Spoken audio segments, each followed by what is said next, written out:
kita kena ingat makanan ni dia akan membentuk. Isu ni sangat penting untuk mendidik anak-anak kita ni tentang sensitiviti halal dan haram sejak daripada awal. Saya dah lukis banyak cerita pasal makanan halal ni sejak 20 tahun yang silam. Cuma akhir-akhir ni dia dah jadi lain macam sikit dia punya cerita pasal makanan halal ni. Sebab apa? Dulu makanan halal tak viral. Sekarang ni mudah diviralkan dan betul. Yalah, ada media sosial kan.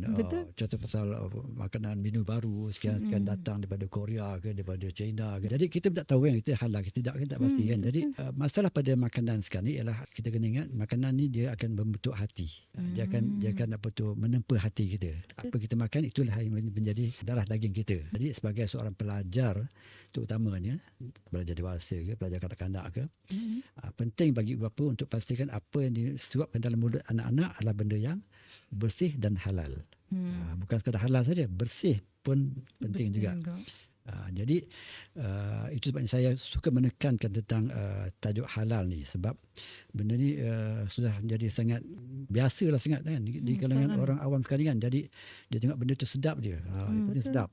Nampak sedap je. Macam tak ada haram pun, tak ada pun unsur-unsur yang tak haram. Bagi dia boleh lah.